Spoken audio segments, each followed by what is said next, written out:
Akhirnya mau nggak mau, karena di situasi genting kayak gitu, Pak Sarno dobrak lah itu pintu kan. Brak! Dan pas pintu udah kebuka, mereka kaget bukan main. Mira, dia udah...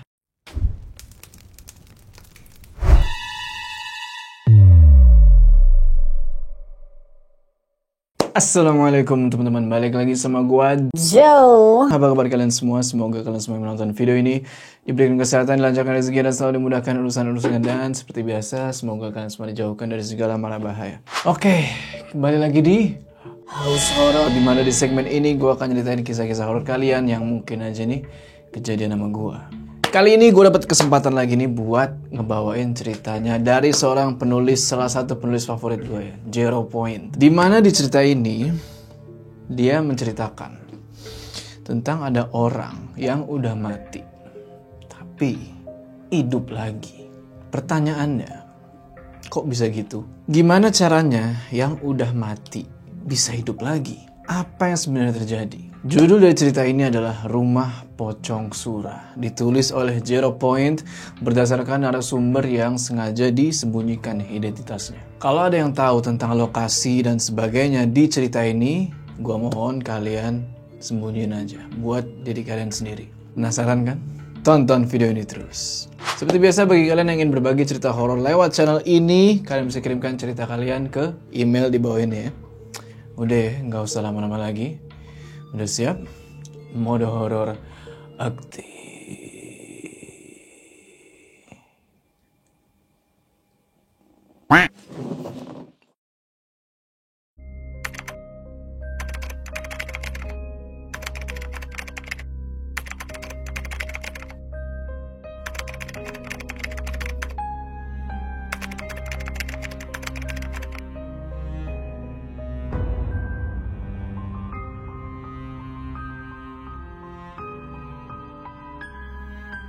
Awal dari cerita ini adalah sewaktu Zero dan timnya mau berkunjung ke rumah seorang budayawan.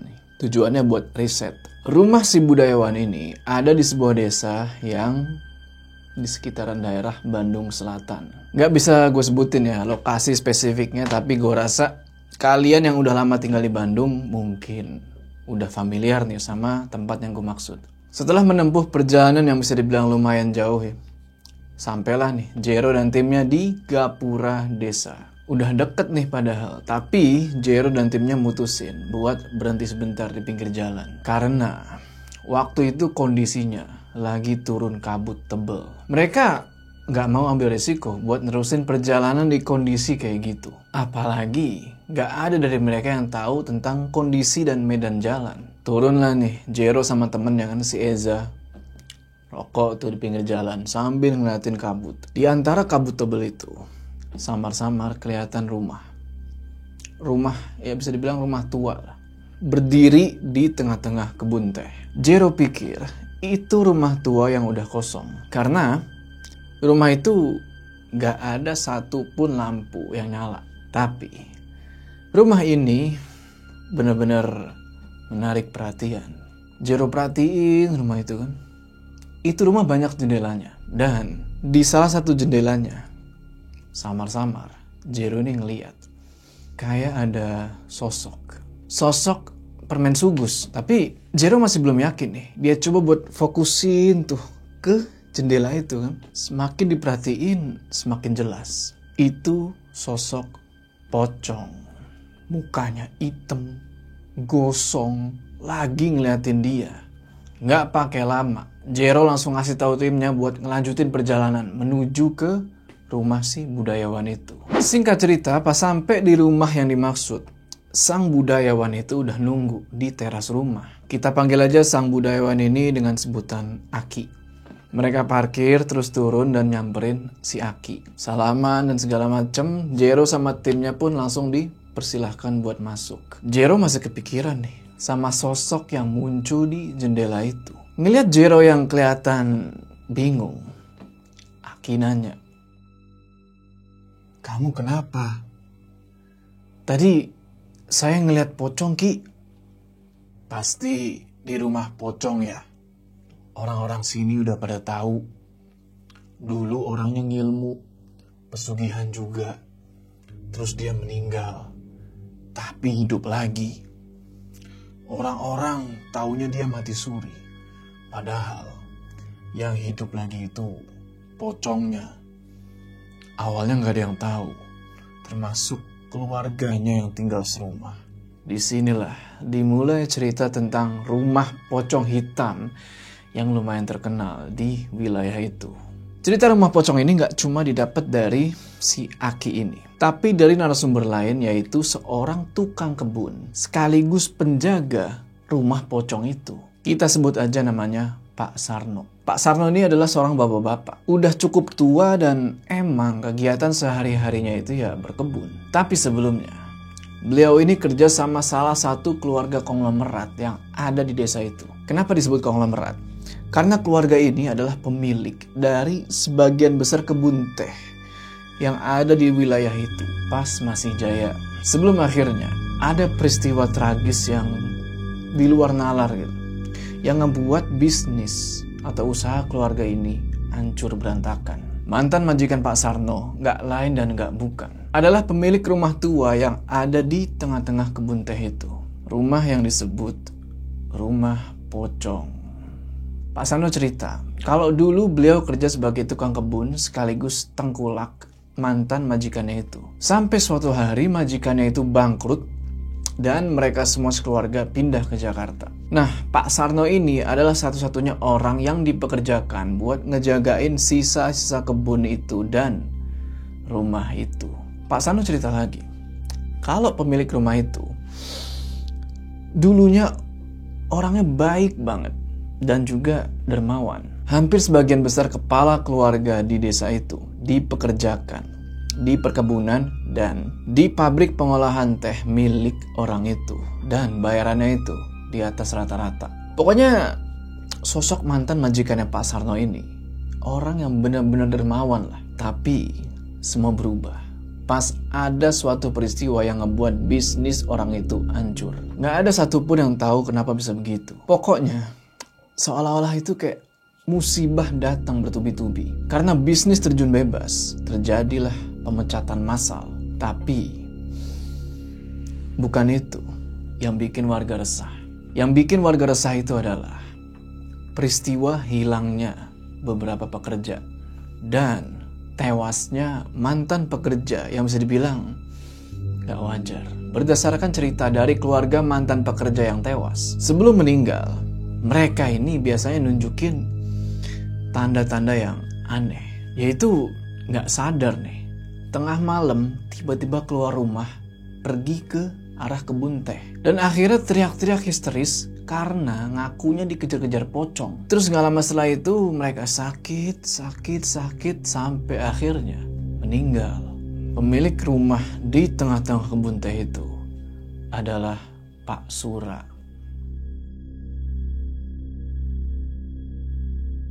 Di suatu hari di tahun 2014, Pak Sarno yang masih kerja di rumah itu, sore-sore nih menjelang maghrib, beliau kedatangan tamu, yaitu adik kandungnya Pak Sura. Datang sama suami dan anak perempuannya. Terakhir kali mereka nginjekin kaki di rumah itu, kalau nggak salah itu di tahun 90-an. Itu pun dalam rangka ngejual aset-aset Pak Sura. Dan kali ini mereka datang dengan tujuan yang sama. Pak Sarno sambutlah mereka dan mereka pun ngobrol-ngobrol. Sedikit tentang keluarga adiknya Pak Sura ini. Jadi adik kandungnya ini namanya Bu Rita. Suaminya itu namanya Pak Iwan. Dan anak perempuannya namanya Mira. Waktu itu usianya sekitar 18 tahunan. Habis ngobrol-ngobrol singkat, Pak Sarno anterin lah keluarga Bu Rita ini masuk ke dalam rumah itu. Pak Sarno buka pintunya kan sambil bilang, silakan. Tadi pagi sudah saya bersihkan. Pas pintu udah kebuka, Pak Sarno kaget bukan main. Itu rumah berantakan.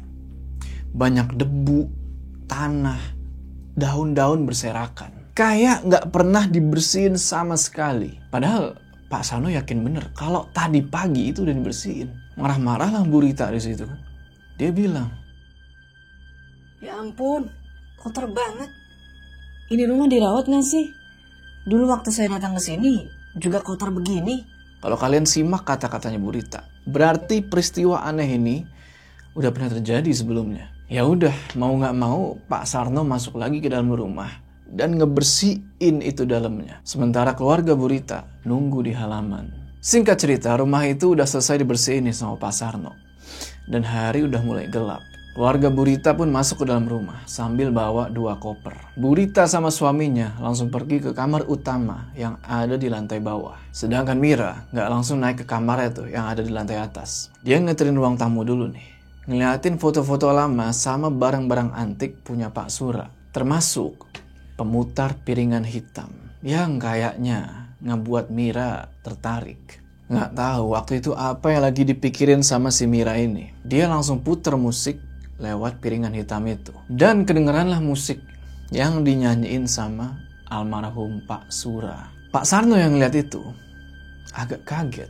Musik itu kedengeran enak emang, tapi buat Pak Sarno yang tahu sejarahnya, ada sesuatu sama lagu dan piringan hitam itu. Lagu itu awalnya muter normal. Cuma gak lama, tiba-tiba lagu itu ngadat. Terus-terusan muter di lirik yang sama. Jadi liriknya kayak gini. Aku berserah pasrah, peluklah daku, menyatu bersama setiap irama yang memanggil. Diriku sepenuhnya milikmu, wahai jiwa yang abadi. Mira sama Pak Sarno cuma bisa saling tatap-tatapan. Dan gak lama Bu Rita sama Pak Iwan datang nih. Dan disitu Bu Rita langsung matiin lagunya dan bilang, rusak kok disetel. Abis itu mereka ngajak Pak Sarno buat duduk bareng nih di meja makan. Dan disitulah mereka ngejelasin apa maksud mereka sebenarnya datang ke situ. Bahwasanya mereka ini datang buat nyari surat-surat kepemilikan rumah sama surat kepemilikan kebun yang rencananya mau mereka jual. Pak Sarno di situ cuma diem aja. Walaupun dulu beliau pernah ingat kalau almarhum Pak Sura pernah bilang rumah itu nggak boleh dijual sampai kapanpun. Dan amanat itu dikasih tahu ke semua anggota keluarganya Pak Sura. Pak Sarno sempat nanya di situ. Maaf Bu, apa anaknya Bapak juga sudah tahu kalau mau dijual? Sudah berkali-kali dikasih tahu. Anaknya ngeyel. Gak apa-apa. Toh keluarga lain sudah setuju. Dan hasilnya nanti dia juga dapat. Pak Sarno cuma ngangguk di situ. Nggak berani nimpalin. Dan karena dirasa urusan udah selesai, Pak Sarno mau pamit nih. Tapi langsung ditahan sama Bu Rita. Mereka minta Pak Sarno buat nginep di rumah itu. Buat bantu nyari surat-surat sekaligus ngelayanin kebutuhan mereka selama ada di sana. Maklum aja, desa itu lumayan pelosok. Ya mungkin buat orang-orang kota macam keluarga Bu Rita nyari kebutuhan buat sehari-hari itu agak susah. Diminta kayak gitu, Pak Sarno ya nggak bisa nolak. Secara waktu itu beliau masih berstatus sebagai pekerja di situ. Selesai makan malam itu, keluarga Bu Rita langsung masuk ke dalam kamar buat istirahat. Sedangkan Pak Sarno milih buat tidur di kamar belakang, terpisah dari rumah utama. Malam itu bisa dibilang lebih dingin dari malam-malam sebelumnya. Dan angin juga berhembus lebih kencang daripada biasanya. Di kamarnya Pak Sarno ada satu jendela yang berisik karena belum ditutup. Pergilah beliau ke jendela itu kan. Sebelum nutup itu jendela, beliau sempetin buat ngelongok keluar kayak gini. Dan gak ada yang aneh-aneh. Kecuali pohon-pohon yang goyang karena diterpa angin. Gak pakai lama beliau tutup itu jendela. Dan juga gordennya. Beliau balik badan nih. Dan baru 4 langkah jalan dari jendela itu. Tiba-tiba Pak Sarno ngerasa kok kayak ada sesuatu di belakang. Dilihatlah pakai ekor mata beliau kayak gini kan. Ternyata ada pocong lagi berdiri di situ. Mukanya gosong, badannya besar. Pak Sarno ya gak berani nengok sama sekali. Dan beliau bilang, ampun Tuhan, saya cuma ngejalanin tugas. Cuma diem aja tuh beberapa menit. Sampai akhirnya beliau ngeberanin diri buat balik badan. Dan ternyata sosok itu udah gak ada. Cuma gorden jendela yang tadinya udah ditutup sekarang kebuka lagi dengan sendirinya. Dan disinilah awal mula teror rumah pocong itu. Menurut Pak Sarno, malam itu dia marah. Bagi kalian yang penasaran sama versi detail dari cerita ini, kalian bisa kunjungi tuh karya karsanya Zero Point. Link gue taruh di deskripsi ya.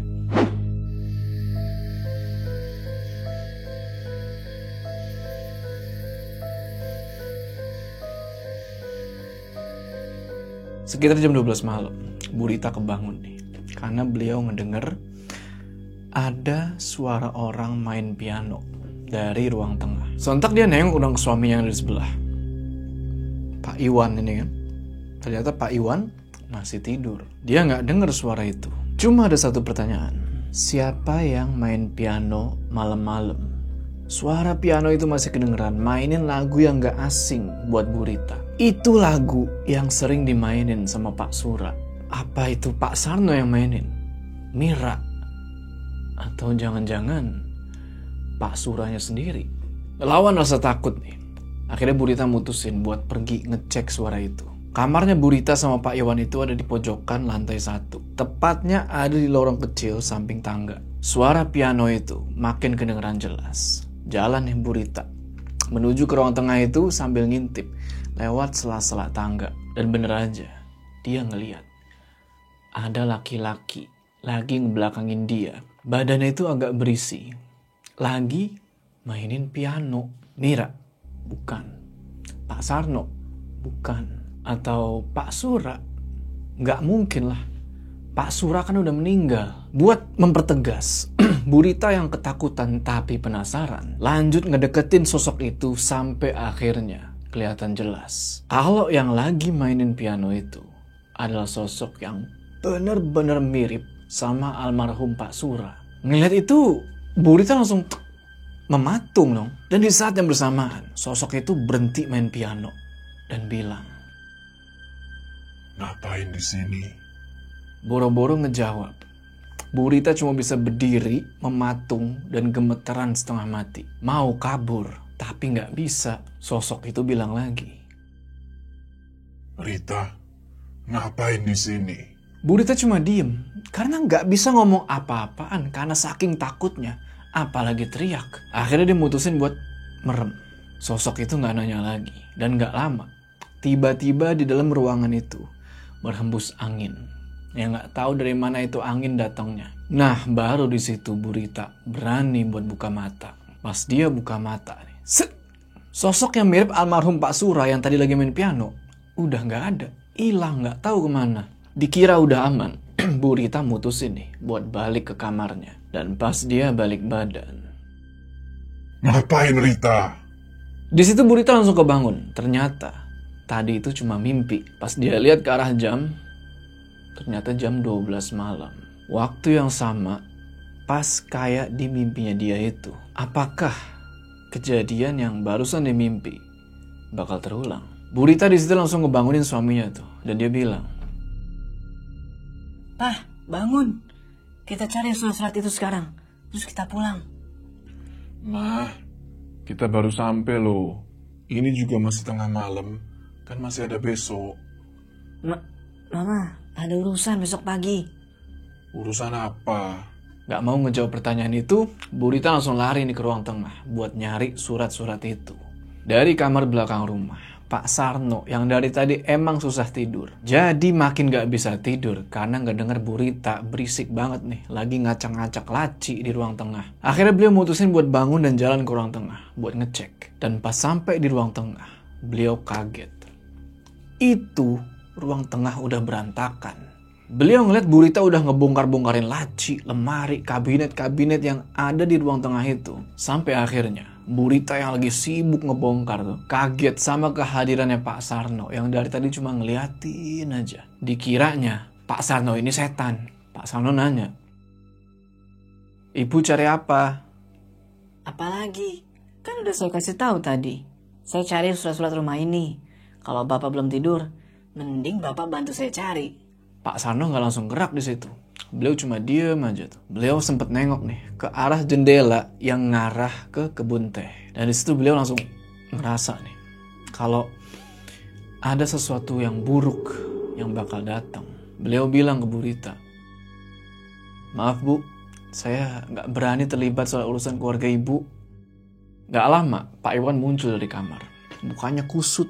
Ya, karena habis dibangunin nggak enak ya tadi. Berdebatlah Bu Rita sama Pak Iwan di situ. Pak Sarno yang ada di tengah-tengah situasi kayak gitu. Jadi ngerasa nggak nyaman.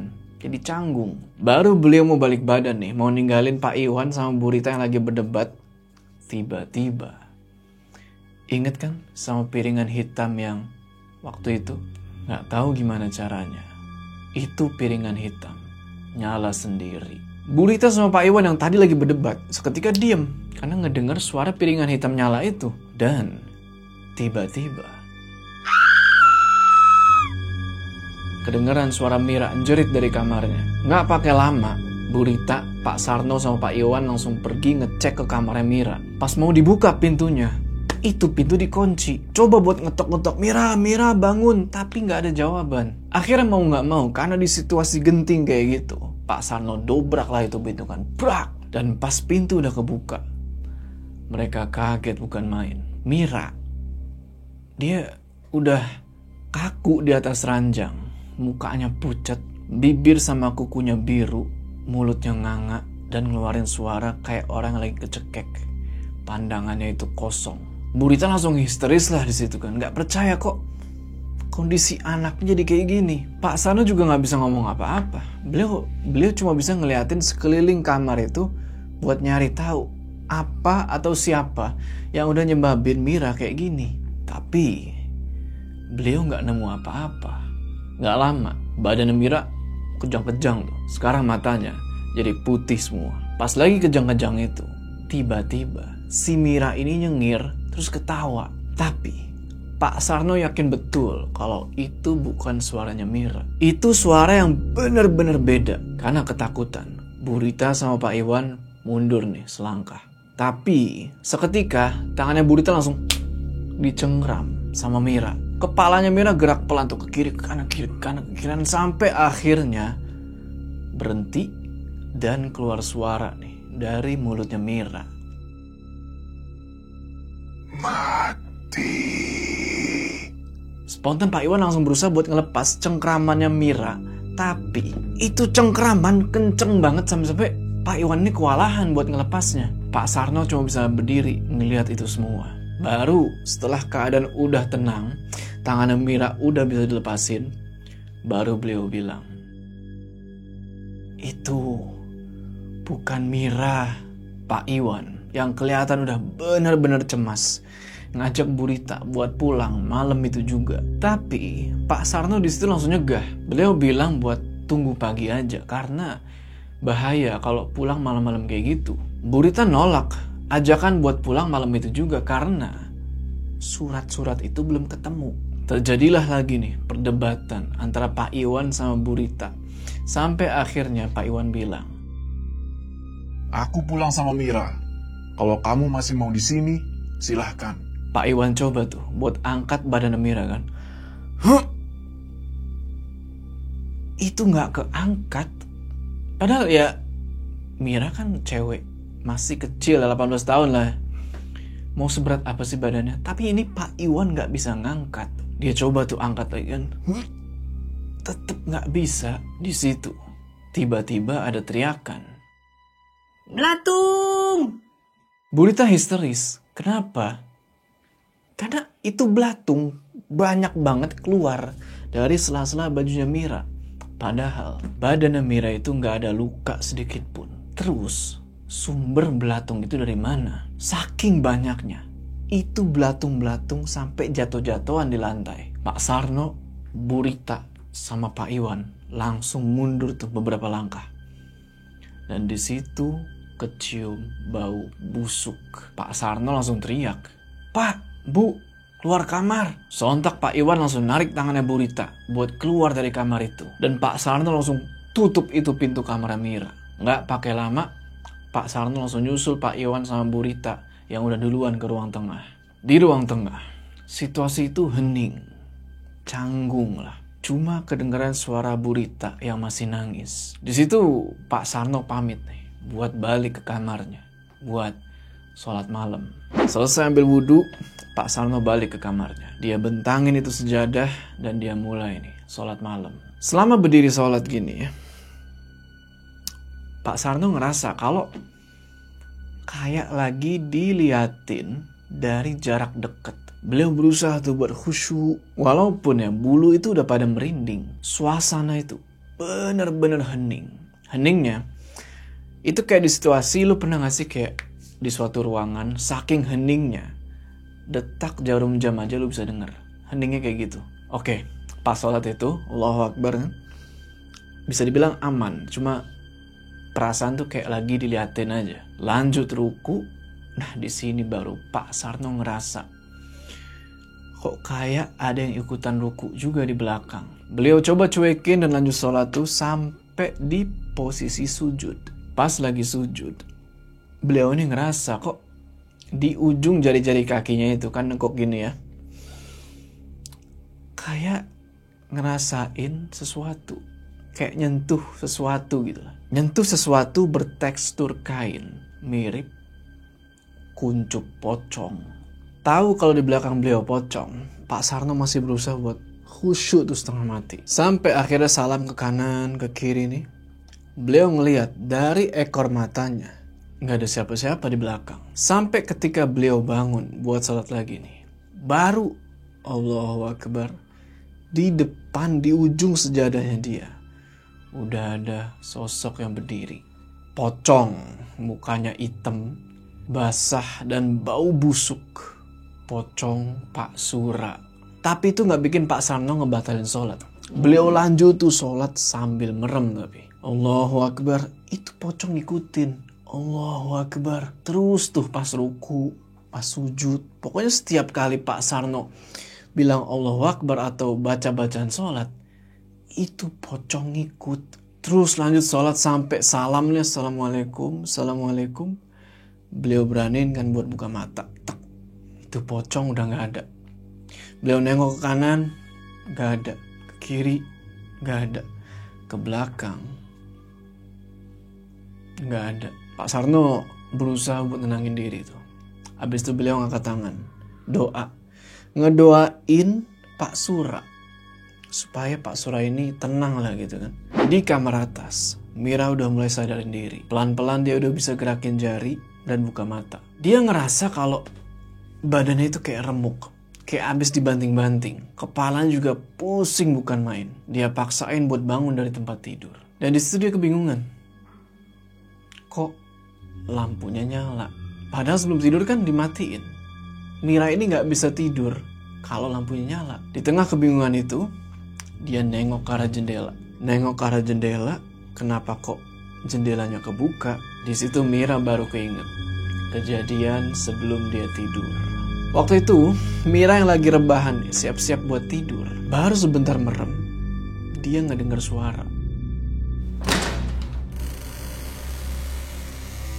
Jendela kamarnya kebuka sendiri. Waktu itu Mira mikirnya kalau itu cuma angin kencang. Dia bangun lagi dari kasur buat nutup jendela itu. Di depan jendela, Mira nggak langsung nutup itu jendela. Dia diam sebentar tuh sambil nikmatin pemandangan malam kebun teh. Nah, pas lagi nikmatin pemandangan itu, tiba-tiba pandangannya Mira ini tertuju ke satu pohon besar yang ada di halaman rumah.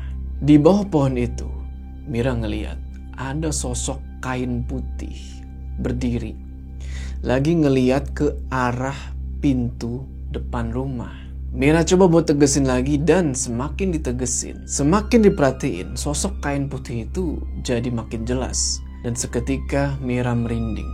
Gak lama, mungkin karena makhluk itu ngerasa ya kalau lagi diperhatiin, tiba-tiba sosok kain putih yang dari tadi ngeliatin pintu depan rumah langsung nengok ke arah Mira. Sosok kain putih itu ternyata pocong, mukanya hitam.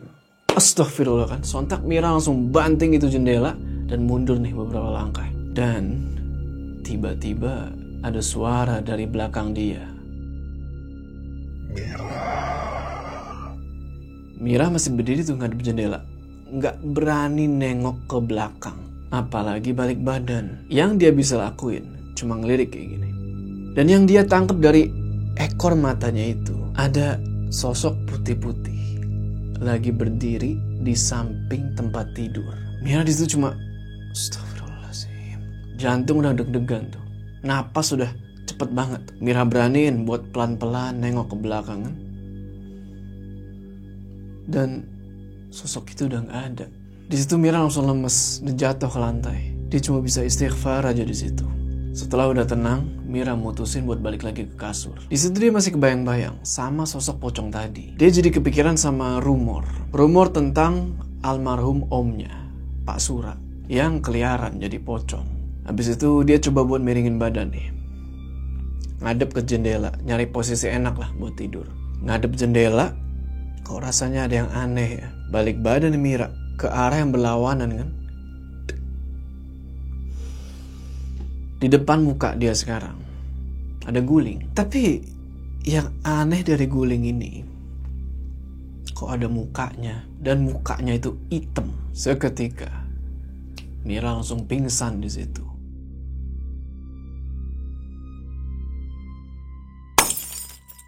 Pak Sarno!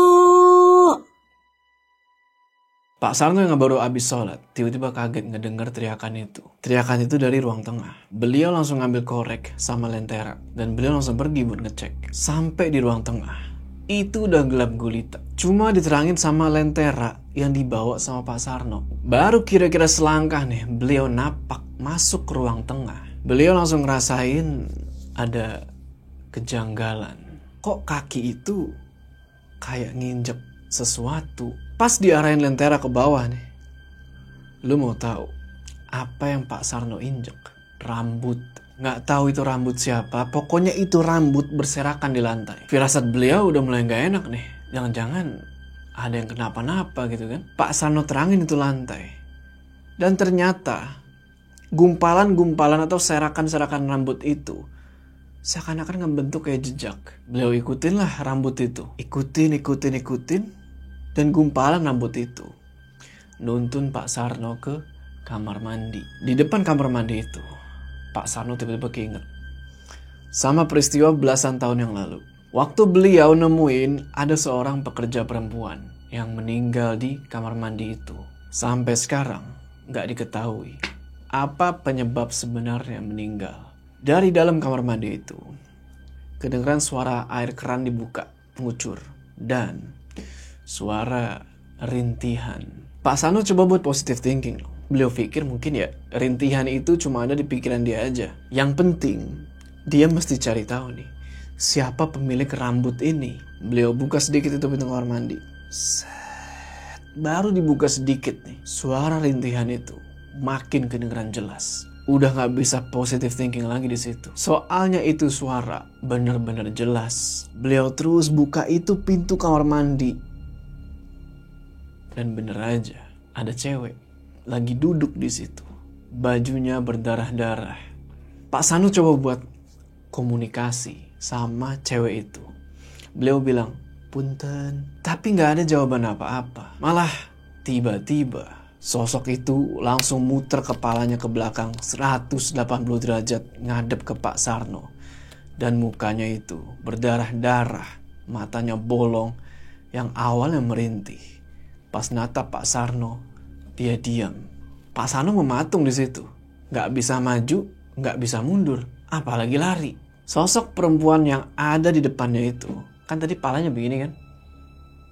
Sekarang dia nyengir, terus kepalanya gini. Abis itu, perempuan ini teriak. Tolong! Sontak Pak Sarno langsung banting itu pintu kamar mandi. Dan langsung istighfar. Pak Sarno lemas di situ. Beliau jatuh ke lantai. Rambut-rambut tadi hilang atau kemana. Suara rintihan perempuan itu juga udah gak kedengeran lagi. Beliau bangun lagi dari lantai dan coba buat ngecek lagi ke dalam kamar mandi itu. Beliau buka pintunya. Kosong. Gak ada siapa-siapa.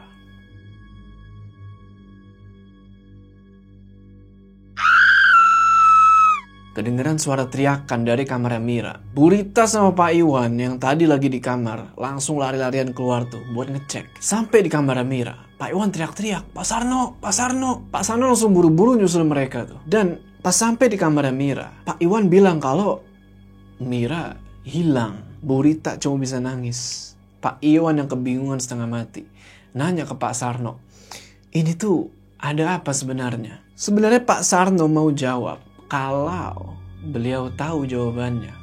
Tapi ini beliau juga nggak tahu ada apa ini. Di situ Pak Sarno ngeliat kalau jendela kamar Mira udah kebuka. Dan di situ Pak Iwan bilang lagi, Saya udah cari dia di kamar ini, kolong kasur. Tapi Mira nggak ada. Dia hilang. sejak kapan jendela ini kebuka? Jendela ini sudah kebuka sejak saya masuk tadi. Maksud Bapak, Mira loncat? Jendela ini nggak pernah bisa dibuka sejak rumah ini tinggal kosong. Jendela ini cuma bisa dibuka sama yang punya. Kalau suatu saat dia terbuka, artinya bahaya bakal datang.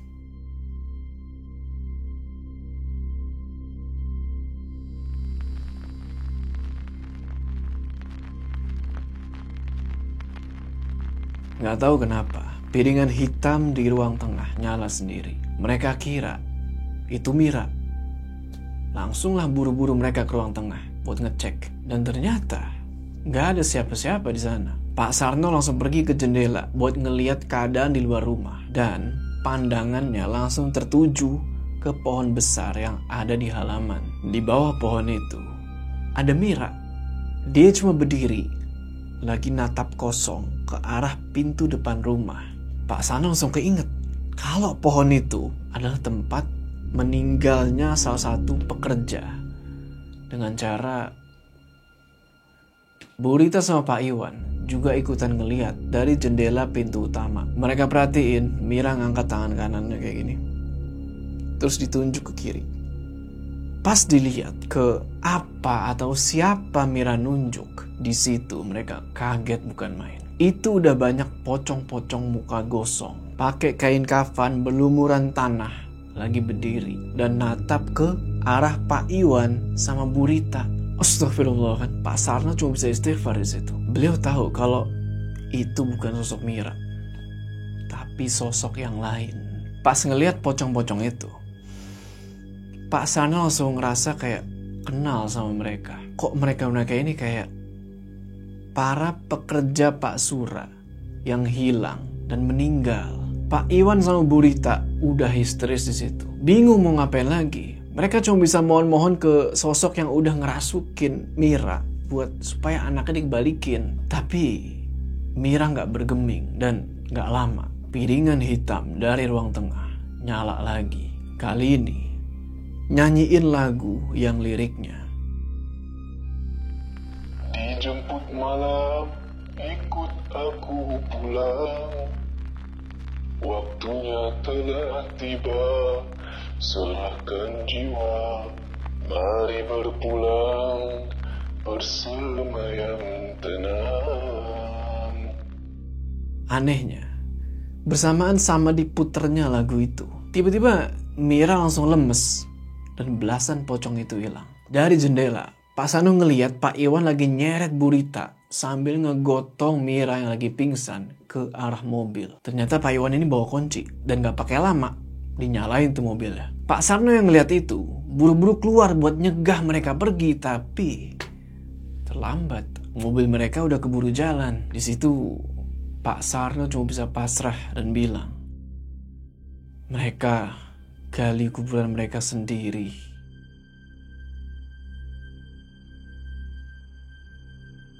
Kita balik lagi ke Jero dan timnya yang lagi ngedengerin Aki sama Pak Sarno cerita. Setelah cerita itu, timbul pertanyaan nih dari Jero. Itu gimana bisa Pak Sura jadi kayak gitu? Pasti ada alasan yang kuat nih. Apa jangan-jangan pesugihan? Aki cuma senyum dengar pertanyaan itu. Beliau jawab kalau yang dilakuin Pak Sura itu lebih tepatnya adalah ilmu hitam. Yaitu Pak Sura udah bersekutu sama iblis. Nah, gimana awal ceritanya? Pak Sura ini bisa bersekutu sama iblis sampai akhirnya beliau meninggal. Buat kalian yang penasaran sama ceritanya Pak Sura sewaktu beliau bersekutu sama iblis, kalian bisa baca di karya karsanya Zero Point. Link gue taruh di deskripsi ya. Cek. Oke teman-teman, gimana tuh dari ceritanya? Tulis pendapat kalian di kolom komentar ya. Gue mau ucapin terima kasih lagi nih buat Zero Point yang udah ngasih gue kesempatan buat ngebawain cerita yang keren ini. Jangan lupa kalian yang suka cerita horor main nih ke Twitternya dia. Gue taruh di deskripsi linknya. Sebelum kita berpisah, jangan lupa kalian like video ini, dan bagi yang belum subscribe, ayo subscribe sekarang ke channel ini supaya kalian gak ketinggalan cerita-cerita horor selanjutnya. Gua Jo, sampai ketemu di cerita selanjutnya.